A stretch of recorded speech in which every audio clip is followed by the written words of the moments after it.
Welcome to Our Heritage. We have a great show for you today. We have one of my best friends in the world here today to talk to us, Ms. Mary Clyde Scott, and we're going to talk business today. Welcome. Thank you very much. Glad to be here. Mary Clyde's family has been here forever. Yes.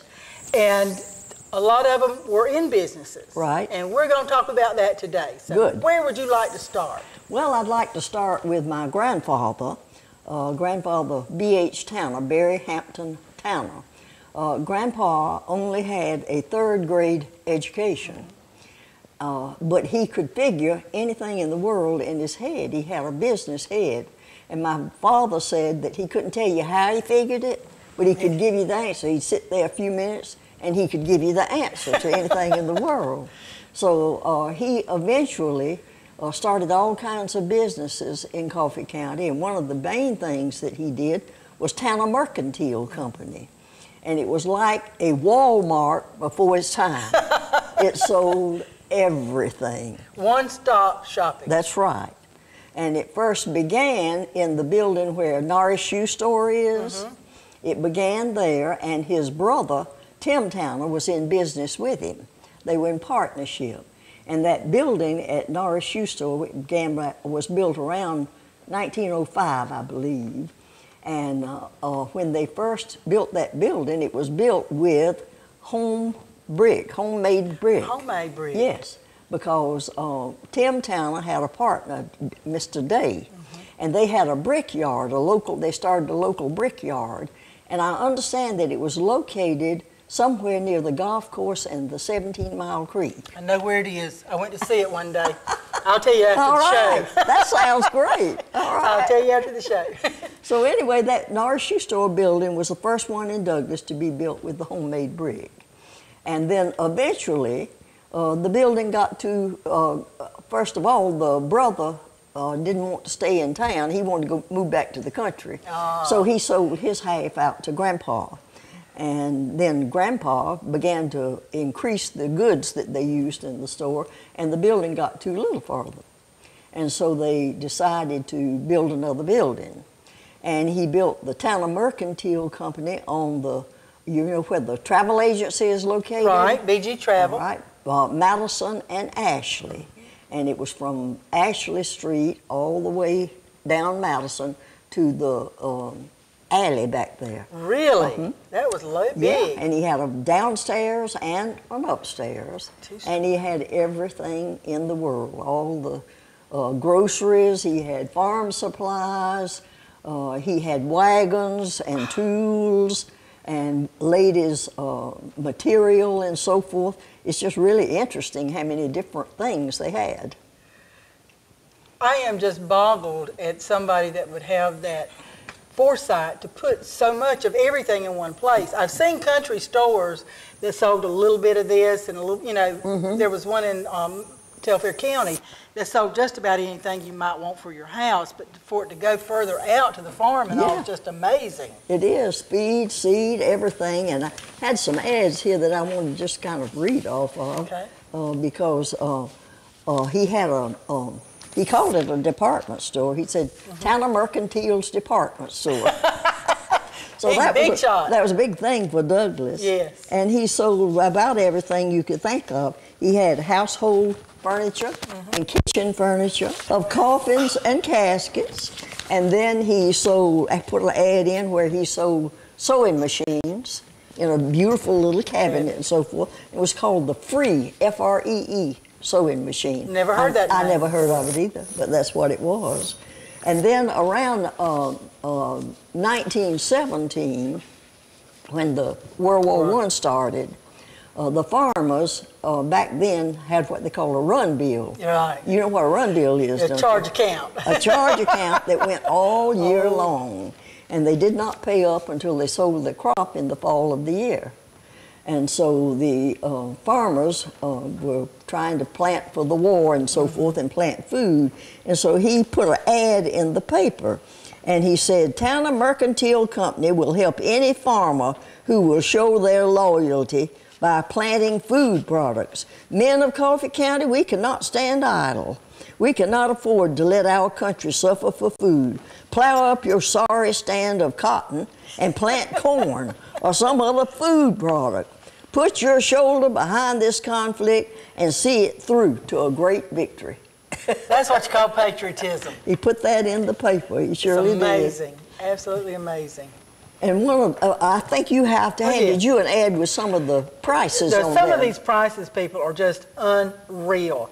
But to me, too, also, is that a 100-pound sack of salt was 55 cents. You can't even buy a 1-pound box now. Bucket of lard, Obie, still my arteries, was $1. And I bet you that was a 5-gallon bucket. Probably. At least 3 to 5 pounds. 6 pounds of coffee for $1. The best patent flour is $5 a barrel. 25 pounds of sugar for $1.25. 20 pounds of brown sugar for $1. This is just, and rice, $3.50 per 100-pound sack.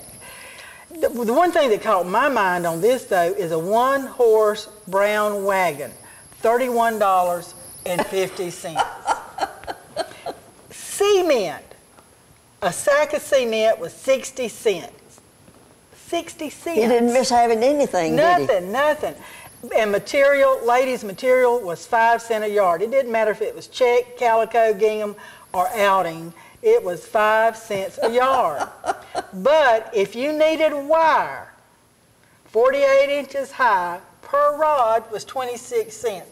You didn't have, once you came to this building, that's all you needed. You could go home when you got through. That's right. Even you could die because you had it all coffin. done. Come and see these bargains. I got to read this. Yeah, you didn't tell me please do. to, but I got to read it. Yes. Don't listen to no one. As Babe Tanner is behind these prices, and you know he will do what he says. Come one, come all until March the 1st. Special bargains. Showmanship. And it says, look, listen, watch the great earthquake sale that is being pulled off at Tanner Mercantile Cutting Store. Isn't that great? You know, you can find out a lot by reading the old ads you sure in can. the paper. You sure and can. I did that, went on the Michael thing and looked up a lot of that and read it, and it just was so interesting. You could find out a lot about the times back there and what things cost and what they were doing, what they were using.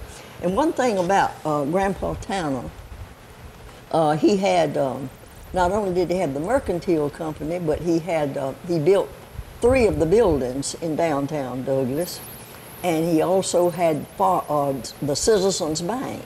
Oh. He started the Citizens Bank, and he was president of the Citizens Bank. And I love this ad that he has with this old man. He's out digging in the ground. He's hidden his money in the ground, and he's out digging, and he looks so bad because his money's not there. And so this is what Grandpa put in the paper. He hid his money in the ground. It's gone. If he had hidden it in our bank, it would be safe now. Don't you love that? Some people call it, folks, see, I call it homespun. This is the way everybody spoke. This is the way they... And that's right. We talk about the used car salesmen and how they just rant and just perform, really. Yeah. And that's what all of this was. Even if it's printed, it's that same kind of showmanship. That's right, exactly. And he did a lot of things on the side beside the mercantile company. He had a wholesale grocery store, and where he sold out to all the other stores, you know, and so on. And he bought and sold wool. Coffee County produced lots of wool back then. Right. And this is my favorite. This is a postcard that one of the Tana boys gave to me. And it says to Mr. State in Tana. Back then there was a post office at Fales, Georgia, where Grandpa lived. And there was a post office at Wilsonville, where his cousin Staten lived. Oh, okay. So he writes to Mr. Staten Tana at Wilsonville, Georgia, and it says, Fales, Georgia, July 1, 1903. Mr. State Tana, Wilsonville, Georgia, fetch on your wool. I will give you 19 cents cash. Fetch it at once, W-A-N-S-T. Yours truly, B.H. Tana. I love it. I love it. And you said something about his education that. Yeah, he only had a third grade education because out in the country, you know, you didn't go to school very long because you had to get the crops in the fall and so on. And so he only had a third grade education, but with that third grade education, he owned at one time 35,000 acres of land in coffee in the surrounding counties. He ran this mercantile company. He was mayor of the town. He was elected county commissioner at one time. And he just did about everything that you could do. It's just amazing to me because what I have discovered is men born after the Civil War, usually third grade's as far as they went. And sometimes women didn't go at all, depending on the family, of course. But that third grade education, they packed a lot of common sense into 3 years. They certainly did. Or they were inherit with them. Yes. That's amazing.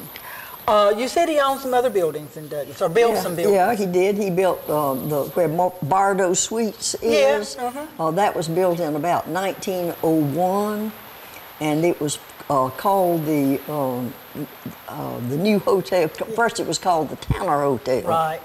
And in the corner of the bank, he had the Citizens Bank. Started the Citizens Bank. And then when he and some of the other men in town built the Dukoff Hotel, then he moved the Citizens Bank over to the Dukoff Hotel and sold the other one, the Tana Hotel. And of course, it changed names into the New Douglas Hotel and the Douglas Hotel and so on. It always changes. Yeah, It always changes. Right. And so he built that one, and then he, with some other men, built the building that was the first hospital in Douglas. Which is now where I pay my trash bill. Yes, that's right. The big columns right there by Danny's. That's right, exactly. And later it was even a boarding house, an apartment house or something later, wasn't it? That's right.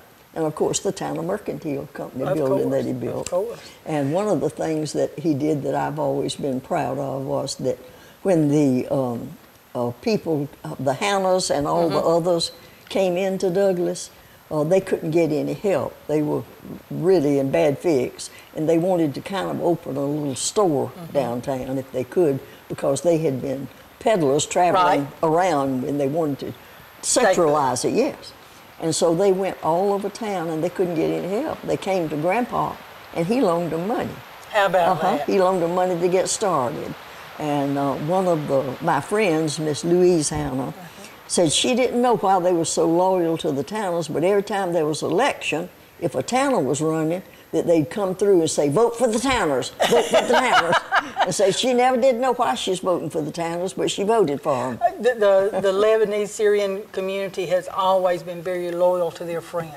And that is such a blessing, you know, for both parties, really. You get the loyalty. And it was really odd how they handed that loyalty down from generation to generation. Exactly, exactly. You said he had a farm, and that was out in Fales, mostly. Right. Okay. Did it go into Ware County some, or because I know the county line shifted some? No, it was over to Atkinson County, but you know it was all coffee at one time before it was Atkinson. I just had. And at one time he owned all of that area that is now Axon. Yeah, Axon, Georgia. He sold something like 17,000 or 18,000 acres, and he got $75,000 for it, and it was in the paper as the biggest land sale that they'd ever had. How about that? When my granddaddy came to Coffee County, he and Uncle John were in business, turpentine business together, and he bought land for 10 cents an acre. Isn't that something? It's just, and this was in 1936. Wow. But then a lot of people had lost everything they had because they, you know, of time or whatever. That's how they lost the Tana Mercantile Company. Granddaddy died in 1920, but my father and his brother Carl Tana took over the Mercantile Company, and that was their part of the inheritance. Right. But the run bills from the war were so large, and the farmers couldn't pay it because the boys were all in service, and they couldn't plant the fields, you know, and make big crops like that. They didn't have any workers. Didn't have any workers, and so they could not pay their bill, and so They just went out of business. They owed thousands and thousands of dollars.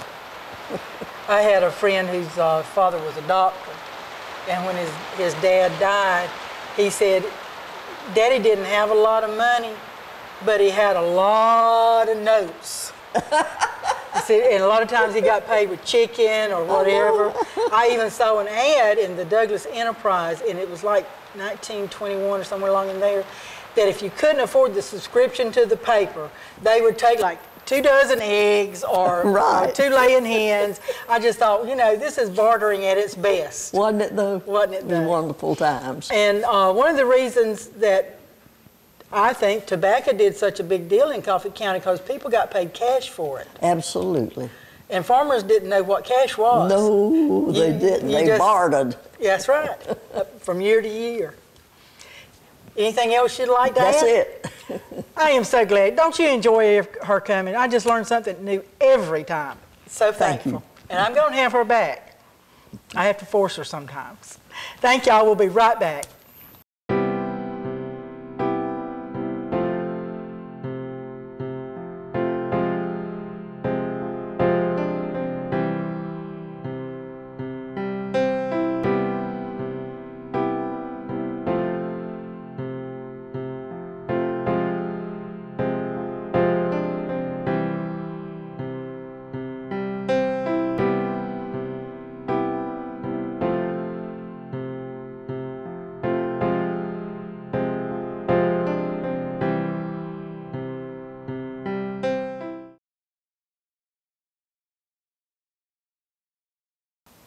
Welcome back. I hope you've enjoyed our show today. We are going to close with some information, just general information for you. First of all, the museum's going to be closed April the 15th, 20th, 21st, and 22nd for Easter and spring holidays. As you know, most of our volunteers are grandparents, and we have to take our grandchildren on trips during spring holidays. I'm sorry. April, the Night of Living History, is going to be at the Ashley Slater House. And we will also, the Historical Society and Museum, will be putting up together a little exhibit to run for a week. And the name of that exhibit is Ada at Home.